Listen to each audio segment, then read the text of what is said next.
Esta histórica partida, la segunda que jugaron Garry Kasparov contra Magnus Carlsen, nos va a permitir ver una línea súper interesante del gambito de dama, variante Cambric Spring. Vamos a hablar del tema de la doble amenaza, de la indefensión de nuestras piezas, la clavada, incluso una doble clavada. Vamos a hablar del jaque a la descubierta.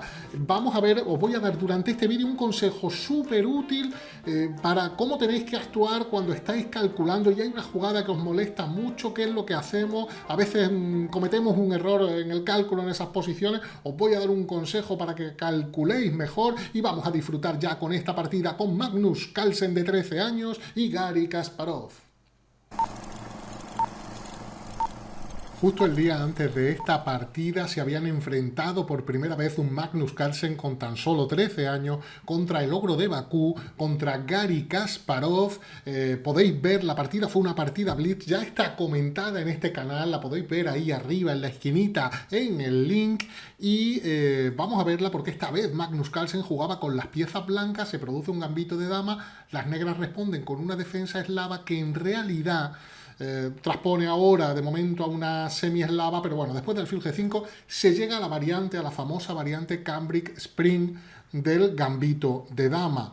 Las blancas juegan con E3, defendiendo el peón de C4 una vez que el alfil ha quedado fuera de la cadena de peones, y las negras juegan dama A5, que es una jugada típica en esta posición, en esta variante. Las negras clavan el caballo de C3, tienen posibles ideas con caballo E4, con alfil B4, buscando la iniciativa muy rápidamente. El negro quiere jugar muy activo en esta línea y caballo de 2 es una jugada típica que desclava este caballo que, bueno, evita caballo E4 y tiene el problema de que deja indefenso al alfil de G5. Hay que saber que si, por ejemplo, las negras capturan en C4, se está produciendo la amenaza sobre ese alfil y hay que cambiar. Y bueno, luego hay muchas partidas así, con caballo por C4, dama C7, y aquí el blanco elige entre alfil E2 o incluso G3 para desarrollar el alfil por G2. Las blancas han cedido la pareja de alfiles, pero tienen una posición con más espacio. El negro tiene un juego más restringido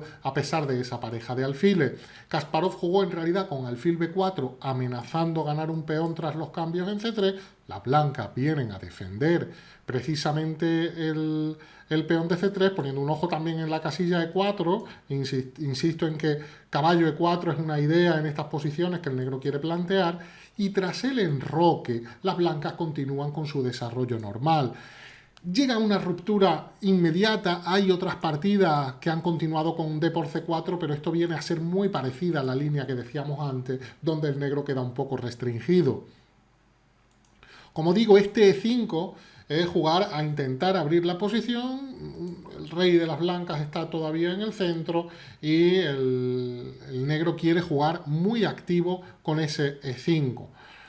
Lo mejor, enrocar, no hacer ni caso, mantenerse sólido también con las piezas blancas y tras esta captura jugar caballo B3 que amenaza a la dama y donde el blanco luego podrá elegir si capturar en D4, si retomar allí con el peón o con el caballo. En realidad, tras dama B6, las blancas eligen comer con el peón. Se puede comer con el caballo, aunque hay que tener mucho cuidado, ya que después de D por C4, alfil por C4, bueno, alfil H4 es lo más normal. Si alfil por C4 nos quedan los dos alfiles indefensos. Una idea muy importante que hay que recordar: la indefensión de nuestras piezas provoca la combinación del rival. Es decir, si dejo mis piezas, una pieza indefensa por aquí, otra por allá, el rival lo puede aprovechar tácticamente. Normalmente la doble amenaza es la manera de sacarle partido a esa indefensión, atacar las dos piezas con una pieza nuestra. Si queréis saber más sobre la doble amenaza, podéis ir a este vídeo sobre trucos tácticos para principiantes, donde hablamos un poco de la doble amenaza. Es cierto que aquí dama C5 amenaza los dos alfiles, pero también es cierto que tenemos alfil por F6 con blancas para salvar, no perder la pieza, retirar el alfil, pero el negro queda con la pareja de alfiles con una posición súper cómoda. Además, la pareja de alfiles en una posición abierta donde no hay peones en el centro, los alfiles, que son piezas de largo alcance, son mucho más fuertes, mucho más poderosos, y por lo tanto tener la pareja de alfiles en una posición así está muy bien. Ese es el motivo que lleva a las blancas a retomar en D4 con el peón en lugar de con el caballo, lo que tras el cambio en C4 nos va a llevar a posiciones con el peón de dama aislado. El blanco tiene un buen desarrollo que de alguna manera compensa esa debilidad estructural, ese peón aislado, ese peón que no tiene defensores y llora triste y solo en el centro del tablero, pero que no se preocupe porque las blancas, gracias a su mejor disposición de piezas, pueden desplegar un juego activo que compensa esa debilidad. Ojo, cuando alguien regla estratégica, cuando tenemos el peón aislado, tenemos que buscar actividad que compense esa debilidad en la estructura de peones. Cuando luchamos contra el peón aislado, tenemos que buscar los cambios de piezas por dos motivos: para evitar que mi rival, si hay muchas piezas, pueda usar su actividad para conseguir esa iniciativa que mencionábamos antes, y luego por otro lado porque las debilidades de la estructura de peones donde se suele castigar mejor es en los finales de partida. Ese es un motivo importante para buscar simplificaciones cuando por ejemplo alguien juega contra el peón aislado. Oye, ¿cuántas cosas estoy explicando aquí, no? Si te están gustando, suscríbete al canal, hombre, me suscribo al canal, que me llegue un mensajito cuando Luisón explique cosas de este tipo. Bueno, seguimos. A5 Kasparov, el ogro de Bakú, dice: yo quiero jugar agresivo, avanzo ese peón, quiero llegar a 4, quiero expulsarte las piezas, especialmente este caballo que es el que defiende el peón de D4. Y aunque aquí hay algunas partidas con caballo E4 interesante, cambiando una pieza que suele ser un éxito de las negras, pero es una pieza importante, ese caballo de F6, que es el que defiende, y el blanco puede querer tener luego ideas de alfil de 3, de venir aquí a atacar. Tiene una posición bastante simpática. Si yo la miro y digo, qué simpática es la posición. Pero A4 también evitando la idea inmediata de las negras de seguir avanzando, pues parece que tiene toda la lógica del mundo. Las negras jugaron dama C7 y el blanco torre de A E1. Esta es una jugada misteriosa. ¿Por qué el blanco voluntariamente encierra ahí una torre? Bueno, si se hace eso es porque, bueno, si el blanco acaba, por ejemplo, doblando, pues al final da igual que torre haya venido primero a E1. Pero el blanco muchas veces juega así, encerrando su propia torre, porque no descarta avanzar el peón F en algún momento y entonces ya la torre de F1 sí quedaría bien. Eso no ocurrió, porque lo que ocurrió fue H6, el alfil se retiró y alfil D6 de las negras, poniendo la presión sobre un peón que Magnus defiende inmediatamente dándole un pasito. Y ahora, tras caballo B6, el negro ataca este alfil, pero está permitiendo alfil por F6. Aprovecha Magnus Carlsen para realizar esa jugada. Y ahora, después de caballo por C4 y caballo E4, esta jugada es muy sutil. Parece que el blanco tendría ya que retirar el alfil, pero no, caballo E4 es una jugada muy sutil porque amenaza este caballo, pone presión en D6, pone presión en el enroque, y es difícil tomar una decisión con negras en este momento.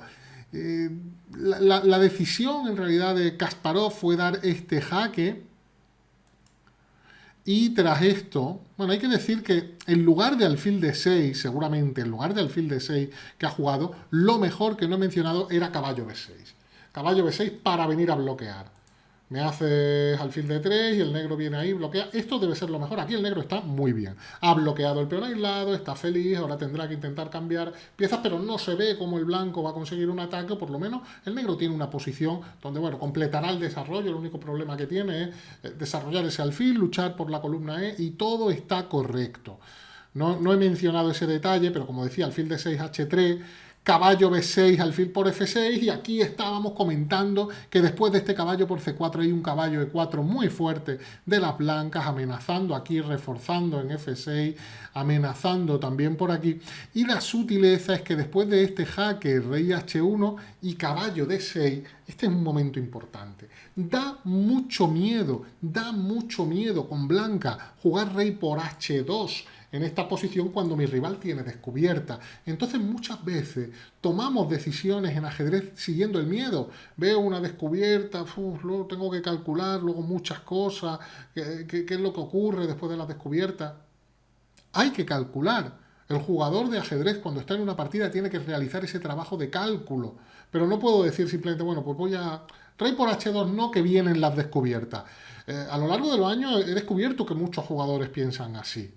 Bueno, esto no, ¿no? Esto me lo quito de en medio, esto no lo pienso porque es complicado, porque va a haber problemas seguro. No, hay que comprobar qué pasa después de rey por H2. Pues Magnus Carlsen lo comprobó y vio que se podía hacer, ya que a la descubierta, la única descubierta realmente peligrosa que había, que era caballo por E4 jaque, amenazando caballo por F6 y quedar con pieza de más, el blanco tiene alfil E5, retirando su alfil atacado, atacando ahora a su vez la dama, y el caballo en E4 queda también atacado. Cuidado, que ahora los problemas son para las negras. Única jugada es caballo de 6 retirando, pero queda ese caballo clavado. Queda ese caballo clavado. Si quieres ver temas sobre la clavada en ajedrez, ahí tienes ese vídeo sobre trucos tácticos para principiantes, importante, ahí lo tienes en ese enlace en la esquinita del vídeo. Y como digo, esto es incómodo, el blanco juega dama C5, suma la presión, aunque D5 era la jugada definitiva en esta posición. Este peón está clavado también, el tema de la clavada lo vemos doblemente en esta posición, y el blanco amenaza abrir la columna D para seguir presionando la pieza clavada, amenaza ideas como caballo D4, incluso luego venir a B5, aprovechando también la clavada de este peón y de este caballo. Ideas muy interesantes, por ejemplo, torre de 8, caballo de 4. Bueno, aquí el blanco tiene una presión increíble, amenaza en C6, amenaza caballo B5, es un truquito en la posición. Así que, bueno, el blanco jugó dama C5, pero quizá D5 era más exacto, aunque aquí tiene que sufrir Gary Kasparov, aquí tiene que sudar, aquí tiene que encontrar soluciones, porque además Magnus ahora sí pone en juego este D5 fortísimo, aprovechando la clavada del peón, dejando la casilla D4 para el caballo, abriendo la columna para seguir presionando en D6. Lo tiene todo, esa jugada, aunque era mejor, hay que decirlo un poquito antes. Las negras retiran la dama para poder mover el caballo, pero ahora el caballo de D4 se suma a la fiesta en un momento donde, ¿por qué no vale C por D5? ¿Qué es lo que ocurre si C por D5? Este es un buen momento para que pares el vídeo y hagas este pequeño ejercicio de cálculo. A ver, ¿qué es lo que ocurriría si me hacen C por D5? ¿Qué es lo que había visto Magnus Carlsen? Bueno, Magnus Carlsen lo que había visto es que cambiaba aquí todo en D6, la octava fila queda débil sin la torre y el blanco puede aprovecharlo con jaque. Nuevamente vemos el vídeo de la clavada. El vídeo no, perdón, el vídeo está ahí en la esquina, el vídeo está ahí en la esquina, pero vemos el tema de la clavada y ahora, bueno, pues torre C1 y estamos ganando material con blanca. Así que el tema de la debilidad en la octava fila, también tan importante siempre en ajedrez, no vale cambiar, el negro lo que hace es quitar su caballo desclavado, buscar los cambios de pieza, pero esto permite a las blancas ya ganar un peón tras los cambios en C6 y llegar a una posición bastante sana. Ha sido así, D por C6, que lo he puesto muy rápido, ataca a la dama, por lo que no vale un caballo por D4 ni nada, así que ya después me como ese y bueno, ataco la torre que se tiene que ir, ahora te ataco la dama que se tiene que ir y viene un momento importante porque la jugada buena era muy difícil, era la jugada alfil C7. Alfil C7 y aquí el blanco está presionando, pero vamos, aquí el ogro de Bakú se pondría de todos los colores, porque el gran problema es que el negro tras esta jugada no podría desplegar toda su actividad con alfil B7, que es la jugada que quiere hacer, porque vendría caballo de 8 dando ahí un doble, por ejemplo, dama C8 para defender, pero te cambio, entro en séptima, una presión enorme. Está este caballo en el aire, están las descubiertas, están las amenazas sobre F7, está el peón de más. Esto sería extraordinario. Sin embargo, en lugar de eso, jugó torre E1, lo que permite a las negras jugar alfil B7, desplegar su actividad.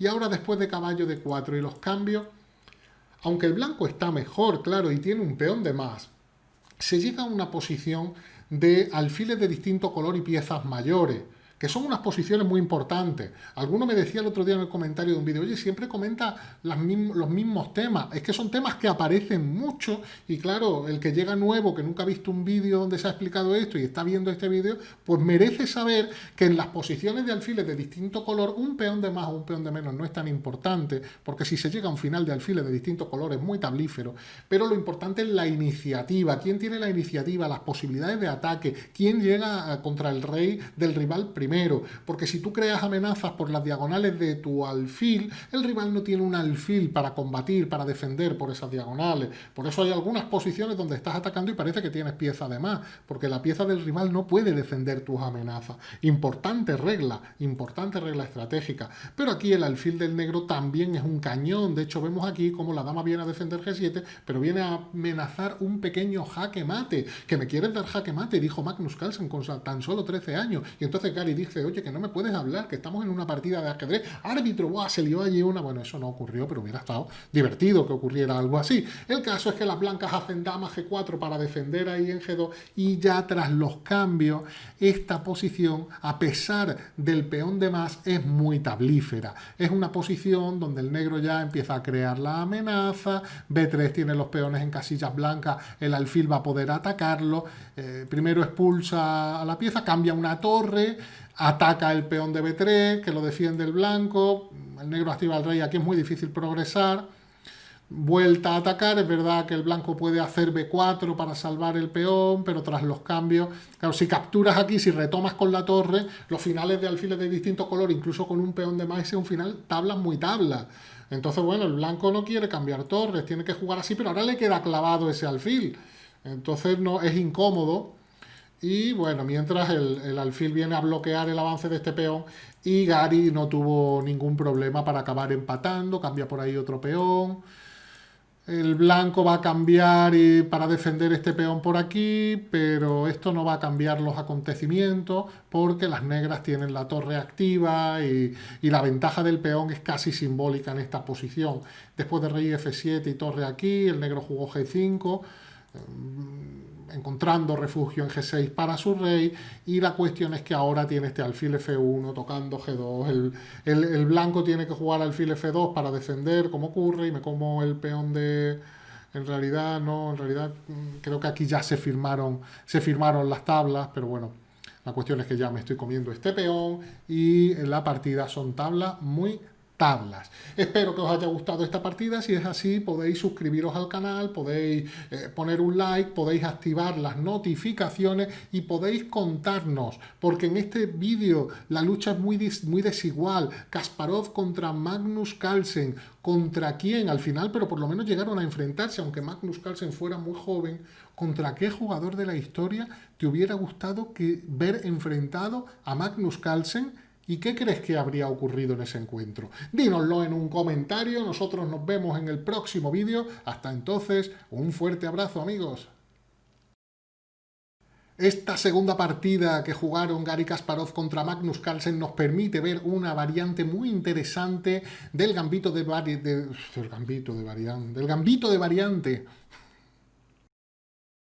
En esta partida vamos a ver a Gary Kasparov, el ogro de Bakú. He dicho el ogro de Bakú. El ogro de Bakú. ¡El ogro! ¡Ah!